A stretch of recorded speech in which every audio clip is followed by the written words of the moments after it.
कर रहे हैं प्राइम मिनिस्टर जो यूएई जा रहे हैं छोटे से एक स्टॉप ओवर के लिए, आपको लगता है उसमें कुछ एनर्जी सप्लाई को लेकर कोई ब्रेक थ्रू, हमारे लिए कोई राहत की खबर वहां से आ सकती है? मानक, थैंक यू। सबसे पहले तो मैं सबसे खास मुद्दे पे आता हूँ। प्राइम मिनिस्टर यूएई जा रहे हैं, प्राइम मिनिस्टर वहां जा रहे हैं, जहां कहीं भी जा रहे हैं, उसे क्या हासिल होगा जो यहाँ बैठे नहीं हो सकता था, उसमें कोई तब मुझे कोई वो नहीं लगता। अमेरिका को चिंता है कि कभी ईरान के पास न्यूक्लियर बम होगा, उसको तबाह कर दिया जाएगा। इजराइल को चिंता है कि हमास उसको खा जाएगा, गाजा उसको खा जाएगा, यूती उसको खा जाएगा। हमारा सेकंड शिप जो है अरेबियन सी के अंदर, जो हमारे हिंद महासागर के अंदर है, वह एक शिप तबाह कर दिया जाता है और हम कहते हैं हमें एक्सेप्टेबल नहीं है। हमें कहना चाहिए जिसने भी किया है वो मुल्क हमारा दुश्मन है और हम उसको तबाह करेंगे। हमारी ये भाषा होनी चाहिए। एक पहले शिप कर दिया, आपने एक्सेप्ट कर दिया, आज एक कर दिया, कल एक्सेप्ट कर दिया, कल आप बॉम्बे को डाल एक्सेप्ट कर दोगे और आप बात करे जा रहे हो इधर दुनिया भर की। क्या ब्रिक्स, क्या हासिल होगा? पहले कितनी बार हो चुकी बैठती है, क्या हासिल हुआ? G20 पे इधर एक शेरपा घूमता था जगह जगह, दुनिया भर का पैसा का क्या हासिल हुआ? साउथ करके। अरे एक हमारा शिप, पूरी country should be on fire today. हमारे शिप, और ये साजिश है किसी की। ये कैसे एक्सीडेंट कह रहे हो कि क्रॉस फायर में मारा गया, इधर मारा गया, उधर मारा गया? I am very disturb actually. माने एक हमारे शिप को किसी ने साजिश के तहत डिस्ट्रॉय कर दिया। मतलब हमारी सैटेलाइट्स कहां है, हमारे फ्रेंडली कंट्रीज कहां है? कहां वो इजराइल जो कहता है मैं आपका दोस्त हूं, आपको इंफॉर्मेशन दे दूंगा? कौन सी कंट्री है भाई? हमें सबसे पहले ये मुद्दा उठाना चाहिए, हमारे शिप पर किसकी जरूरत हुई? और अगर ईरान है तो ईरान की कैसे जरूरत है? और मुझ में भी जरूरत नहीं होनी चाहिए। फिर तो हम बंद कर देंगे दुनिया को। हमारी भाषा बदलनी होगी, हमें पोस्टरिंग बदलनी होगी, डेमोनर बदलना होगा। और ये चीज आनी चाहिए सार्क में। हमारे फॉरेन मिनिस्टर को सार्क में ये जो समिट चल रहा है, जो अभी ब्रिक्स में, ये भाषण होनी चाहिए कि मैं सबसे अपील करता हूं कि जिस भी कंट्री ने किया या तो माफी मांगे, अपना दोष माने। आसमान से थोड़ी आके कुछ गिर गया है, कोई भूत थोड़ी आ गया यार। हमारी शिप है। क्या कोई तरीका है पता लगाने का? अरे अगर हम अरेबियन सी में अपनी शिप को, अगर हम लिमा, जो कि आउट ऑफ हॉर्मुज है, जो कि ओमान के बिल्कुल बॉर्डर के पास है यार, अगर हम उसको नहीं हिफाजत कर सकते तो जो भारतीय बैठे हैं यूरोप के अंदर, जो भारतीय बैठे हैं अमेरिका के अंदर, जो भारतीय बैठे हैं दुनिया के अंदर, जो गल्फ में, हम उनकी क्या हिफाजत करेंगे? विशंबर जी, क्या कोई तरीका है पता लगाने का? क्या कोई तरीका है पता लगाने का? किसने हमला किया, कैसे हुआ? भाई आज के दिन कोई भी चीज उठती है किसी सैटेलाइट पे, कहीं ना कहीं किसी मुल्क से, कोई तो अकाउंटिंग है। आप पोस्टरिंग तो कीजिए, आप हार्डलाइन पोस्टरिंग तो कीजिए। आप कह रहे हो हमने नेवल डिप्लॉय कर रखी है वहां, आप पोस्टरिंग तो कीजिए। आपकी स्टेटमेंट तो पोस्टरिंग होनी चाहिए ना कि हाउ डेयर। आप क्वेश्चन तो कीजिए, क्या यूएई है, क्या सऊदी अरेबिया है? उड़ा देंगे क्या? मतलब क्यों नहीं, भाषा क्यों नहीं बोलते हो? ये क्या ईरान है? ये मेरा भाई दोस्त ईरान करे जा रहा है। भाई हम तो ईरान की वो कर रहे हैं। अगर हमारे पे किसी ने भी हमारे किया, किसी की सैबोटाज है, India should take a strong stand on this issue. क्या ये क्रॉस फायर नहीं हो सकता? क्रॉस फायर नहीं हो सकता? बिल्कुल, तभी तो सैबोटाज निकलेगा। तो ये बताएं, ये बिल्कुल कॉन्स्पिरेसी है। ये कॉन्स्पिरेसी है, इसमें कोई इंसिडेंट एक्सीडेंट नहीं है। I am very clear about it. किस तरह की चैलेंज करता हूं वर्ल्ड टीम से, किस तरह की कॉन्स्पिरेसी देख रहे हैं आप?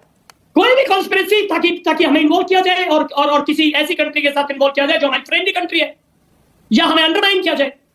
How do undermine India? You tell me, undermine कैसे करते हो इंडिया को? ऐसे ही तो अंडरमाइन करते हो इंडिया को। आप इंडिया को अंडरमाइन करते हो ना। जब इंडिया की, भाई अगर 2 सिटीजन इंडिया के कहीं भी पकड़ के जेल में डाल दो, वो जैसे इन्होंने पाकिस्तान में किया था, आप अंडरमाइन करते हो ना इंडिया को, इंडिया के स्टेचर को। ये भाई 5 लोग और मेरे दोस्त बैठे, कोई बता दे, जनमोर, don't you think they undermine your capability like this? Absolutely. तो we should be worried about our stature, our credibility, our as an emerging power as a nation. अच्छा, विनोद जी कुछ ऐड करना चाह रहे हैं? एक मिनट मानक साहब, कुछ भी ट्रंप साहब अपने लिए आए हैं चाइना में, चाइनीज अपना मुद्दा देख रहे हैं। भारत का मुद्दा भारत को सॉल्व करना। हम मार्केट है, दुनिया की सबसे बड़ी मिडिल क्लास है, सबसे बड़ा अच्छा मार्केट दुनिया में, सबसे बड़ा मिडिल क्लास मार्केट है। पूरे यूरोप जितनी तो हमारी मिडिल क्लास है यार। यूरोप में इतनी पॉपुलेशन नहीं होगी इतनी हमारी वो। तो एक कंट्री को अपनी स्ट्रेंथ की दिखानी चाहिए। अच्छा, विनोद जी कुछ ऐड कर रहे हैं आपकी बात में? विशंबर जी एक सेकंड रुकेगा, विनोद जी बोलिए। नहीं, मैं विशंबर जी की बात से पूरी तरह सहमत हूं। मेरे मन में सवाल है कि वहां पर सारे दुनिया के सभी देशों के जहाज गुजरते हैं, भारत के जहाज क्यों गिरे? मतलब क्यों, मतलब डूबे? एक नहीं, दूसरा भारत के 2 जहाज क्यों डूबे? चाइना के जहाज डुबाने की बात, क्योंकि मानक ने मुझे पहली बार नहीं बुलाया मॉस्को से जब गिरा। हम चीखेंगे तो कहीं ना कहीं ये बात तो सही है कि भारत ही सॉफ्ट टारगेट क्यों है, इंडिया क्यों सॉफ्ट टारगेट है? जो भी कॉन्स्पिरेसी है या जो भी क्रॉस फायर है, किसी और देश के जहाज, वहां तो यूरोप के भी तमाम देशों के जहाज निकल रहे हैं, चाइना के भी निकल रहे हैं, जापान के भी निकल रहे हैं, दुनिया भर के, रूस के भी निकल रहे हैं, लेकिन इंडिया के ही 2 जहाज गिरे हैं। तो निश्चित रूप से गहरी बात है, भारत सरकार को गंभीरता से लेना चाहिए। और पता लगा सकते हैं भाई, दुनिया भर की अमेरिकन एजेंसीज हैं, दुनिया भर के अमेरिकन शिप्स हैं, उनकी सर्वेलेंस एलिमेंट्स हैं।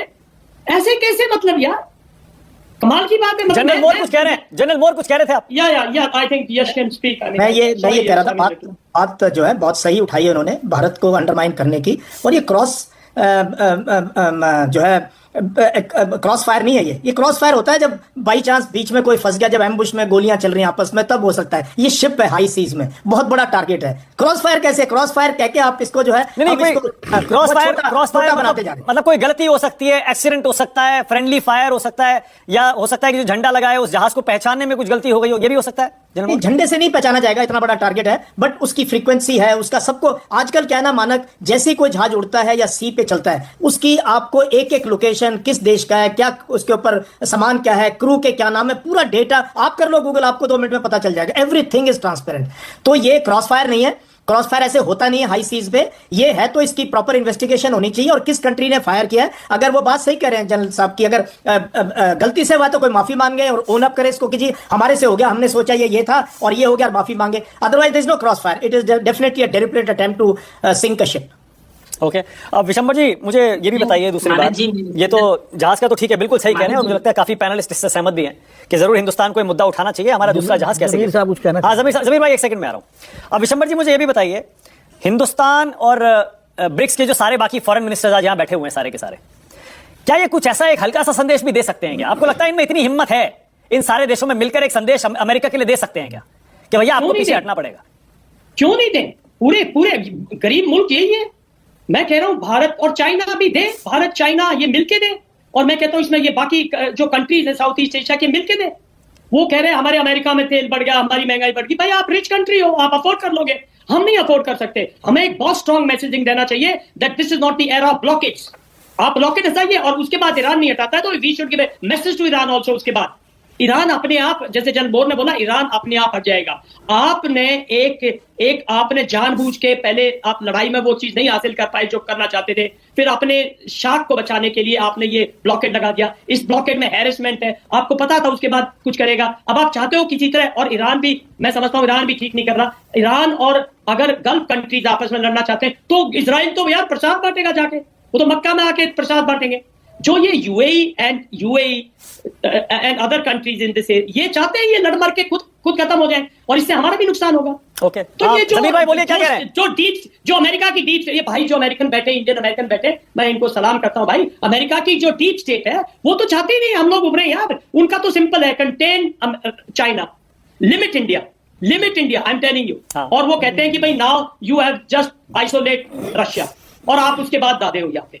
वो कहेंगे ईरान ने मजबूती दिखाई है, ईरान ने मजबूती दिखाई है, लेकिन ईरान को भी थोड़ी सी समझदारी दिखानी चाहिए। और मैं हॉर्मूज के लिए कहता हूं, ऑल्टरनेटिव रूट दुनिया बहुत जल्दी निकाल लेती है, हॉर्मूज का भी निकाल लेगी, पर अमेरिका की ब्लॉकेज जो है वो हटनी चाहिए। और हमारी जो ये शिप है इसकी प्रॉपर इन्वेस्टिगेशन होनी चाहिए और ओपन होनी चाहिए, वरना हमें वो कंट्री जो है उस कंट्री का बिल्कुल, हमें इट्स एनिमी कंट्री यार। आप कल टेररिस्ट मार, बोलिए जमीर अब्बास, बोलिए जमीर भाई, बोलिए क्या कह रहे हैं?